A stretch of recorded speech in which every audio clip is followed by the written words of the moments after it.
He knocked me over. I landed on the dog bowl. This one's wife. The truth of the bullying. Hello, I'm H.G. Tudor. This is this one's wife, the Duchess of Sussex. You will be aware that she made an appearance on CBS's Sunday morning show, where she told the world that she and the ginger poodle, Prince Harry, were embarking on a new campaign. Yes, another new one. This campaign was fronted through the Archwell Foundation and was there to support the parents of children who had lost their lives as a consequence of online activity. This one's wife, as ever, made it all about her. She talked about her supposed experiences, as she talked about how she understood the suicidal ideation of children and the response to cyberbullying, because, after all, she is a victim. She is a victim of supposed cyberbullying herself, and the world needs to know this. Accordingly, she has embarked upon this new campaign to tell everybody else about how she was affected and to enable her to look like she is kind and caring in relation to the tragedies suffered by others. She claims that she wants to address bullying and cyberbullying. This is Princess Charlotte. This picture was taken at the wedding of this one's wife and Harry when she was a flower girl. According to Tom Bower, as reported in The Spectator, this one's wife reportedly picked on Princess Charlotte, who was then aged 3, causing her mother, Kate Middleton, to burst into tears at this one's wife's bridesmaid fitting. It's long been rumoured that this one's wife made Kate cry over the unacceptable length of the bridesmaid dress that Princess Charlotte was told to wear during this one's wife's wedding to Prince Harry, which was not in line with royal protocol. Kate apparently asked this one's wife to allow the 3-year-old to wear tights with the ill-fitting shoes that she was worried would cause blisters, but to no avail. This one's wife turned the story on its head and claimed that it was actually Kate who made her cry during the disagreement. Tom Bower's investigative work found the following. Kate thought it was too short, and anyway did not fit. Melissa Tubati, this one's wife assistant, and the dress fitters employed by Givenchy's Claire Waite, Keller, witnessed this one's wife emphatically reject Kate's observation. Compromise was not a trait this one's wife embraced. The standoffs, Kate decided, confirmed the complaints by Tubati and other members of the staff about this one's wife. Kate burst into tears. Kirsty Allsop, a friend of Camilla, would later confirm that Kate was reduced to tears by this one's wife bullying her staff. Tom Bower also stated that Princess Charlotte had been compared by this one's wife unfavourably to her best friend Jessica Moreno's daughter, who was also a flower girl in the wedding. Accordingly, whilst this one's wife has consistently denied that she bullied anybody, there is evidence which was raised in Tom Bower's book, which has not resulted in any correction or legal proceedings, which supports the allegation that this one's wife bullied a 3-year-old child. These are Kensington Palace staff. The Times newspaper reported that this one's wife's personal assistant had left 6 months after the royal wedding. A week later, the assistant was named in another paper as Melissa Tubati. This one's wife put a lot of demands on her, and it ended up with her in tears, a source was reported as saying. Tabati was not the first member of staff to leave. Before her there was another PA, a young woman already employed by the palace. She did not stay long after this one's wife arrived. Both PAs signed non-disclosure agreements. In late 2017, after this one's wife and Harry's engagement was announced, a senior aide spoke to the couple about the difficulties caused by their treatment of staff. People need to be treated well and with some understanding, even when they were not performing to their standards, they were told. This one's wife is said to have replied, "It's not my job to coddle people."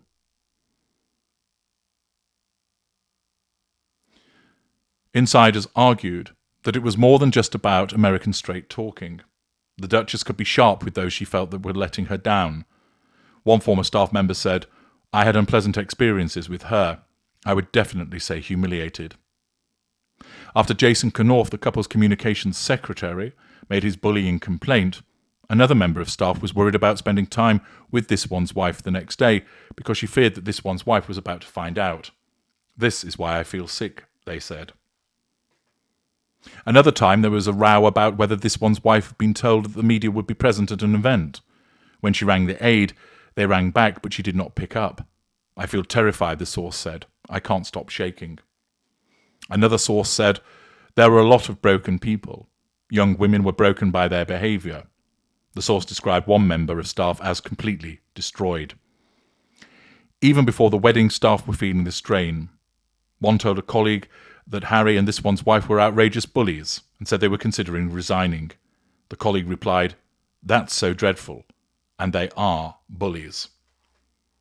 The harsh treatment was not confined to junior staff. One source claimed that Samantha Cohen, the couple's private secretary, had been bullied. She later confirmed that she had been interviewed as part of the palace's investigation into the bullying allegations.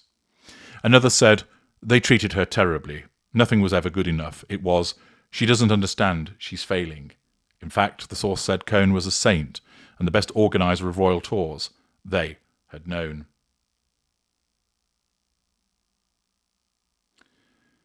The fact is that an investigative report, which was never released, looked into the allegations of bullying. There was a survivors group set up for those who were involved, Sussex Survivors. This one's wife claimed that she was being smeared, but repeatedly evidence was put forward of this woman bullying staff. This is Catherine, the Princess of Wales. She has been subjected to repeated online harassment and bullying. This has gone on for a sustained period of time, but reached a crescendo in relation to her absence from public duties, which was later revealed as a consequence of undergoing surgery and, later, a cancer diagnosis. As The Sun reported, they branded themselves the Sussex Squad, carrying out some of the worst online bullying of the Princess of Wales. The Sun can reveal some of the sinister tactics the trolls use against those who speak out against them. Their campaign of hate began when they peddled sick conspiracy theories around Kate's abdominal surgery, claiming she was the victim of domestic violence, was in the middle of a divorce from Prince William, or hiding away after plastic surgery. Even when the princess bravely told the world she was undergoing chemotherapy, the cyberbullies claimed her video was AI generated. Behind some of the worst trolling is a group using the hashtag Sussex Squad, who have made outlandish claims about Kate in defence of their heroine, the Duchess of Sussex. Their chief cheerleader is US tech entrepreneur Christopher Boozy, who appeared in the Sussex's Netflix documentary Harry and This One's Wife to call out online hate. When it was announced in January that the princess was undergoing surgery, he posted a video of a gymnast doing backflips captioned "Kate Middleton this weekend." The self-proclaimed Sussex Squad claimed that the Sun's exclusive video of Kate visiting a farm shop in Windsor featured a body double or a look-alike. Trolls crudely claimed that Prince William threw his wife under a bus after the princess admitted tweaking her annual Mother's Day picture.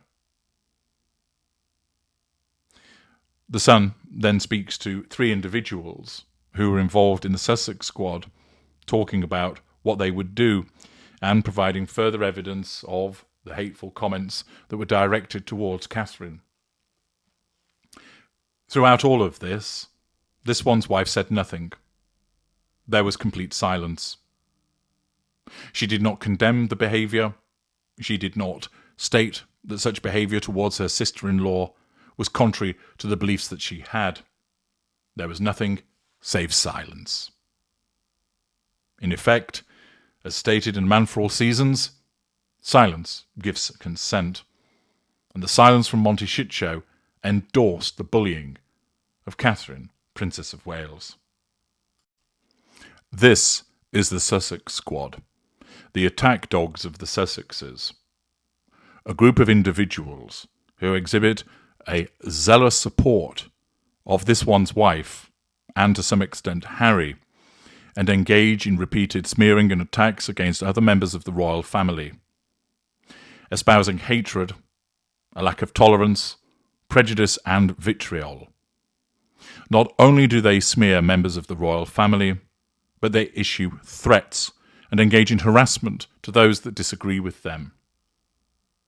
They are widely known as being extensive online cyberbullies, recently uncovered by Dan Wooten as having a link to the Sussexes themselves, and in the circumstances, viewed as considerable cyber bullies that this one's wife says nothing about, never criticises, never reins in, never states that their behaviour is inappropriate or unacceptable.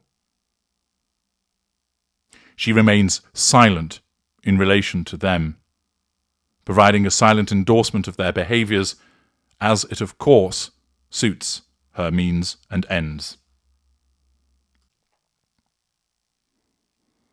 This is Chrissy Teigen, a friend of this one's wife. Two individuals who work together on Deal or No Deal. Two individuals that have kept in touch thereafter. Two individuals who spoke following this one's wife's bombshell appearance on Oprah.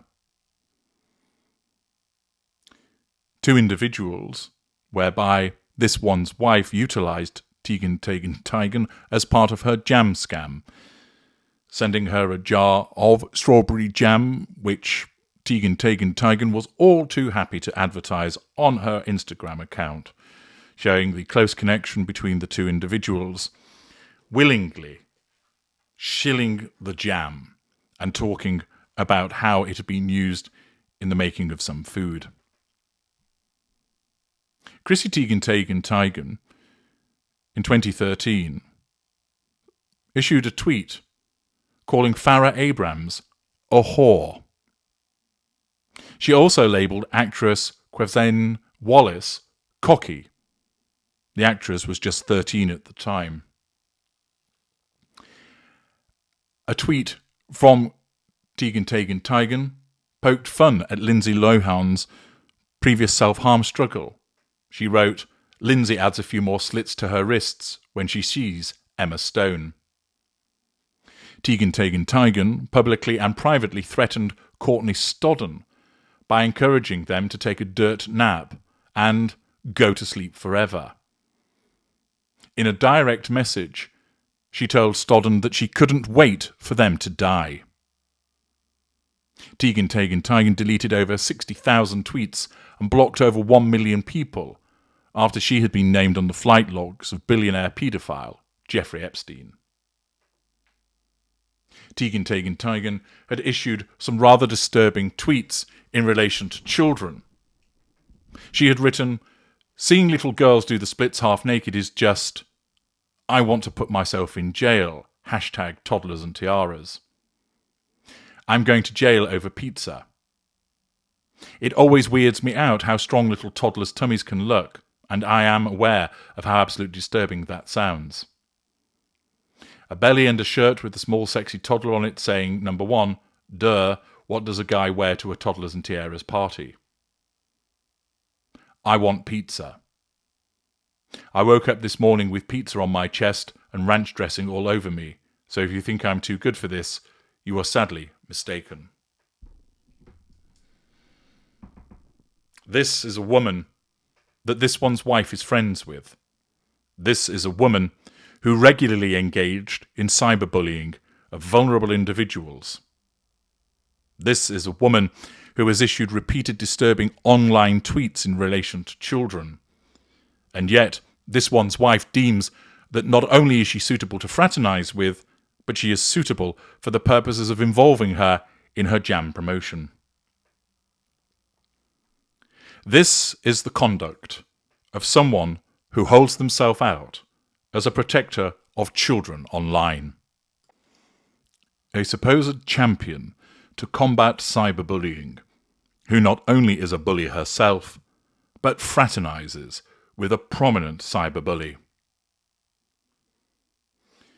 This is an individual who has failed to speak out with regard to the cyberbullying of her sister-in-law. This is a woman who has failed to speak out with regard to the cyberbullying of other members of her family. This is a woman who has a group of supporters who are renowned for their cyberbullying activity, but does nothing to disassociate herself from them. None of this is a surprise. She is a narcissist and believes that she is the victim, and what she is accused of either never happened or she was justified in her behaviour. But this is the behaviour of a woman who claims that she will protect children online. She has no credibility whatsoever.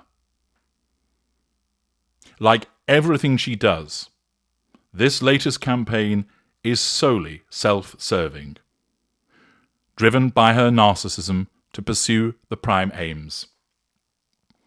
She conveniently, driven by her narcissism, ignores her own bullying behaviours and those of those that she fraternizes with. For her to claim that she wishes to protect children online is entirely laughable, but she does so sincerely because she is blinded by her narcissism. Even though she is blinded by that, this does not mean that the rest of the world ought to be blinded by the hypocrisy of this one's wife. And her record of behaviours and those that she fraternizes with demonstrates that she is entirely unsuitable to launch any campaign whatsoever in relation to the protection of children and other individuals in an online environment and to combat cyberbullying. The reality is, it is being done for her own purposes. I'm H.G. Tudor. Thank you for listening.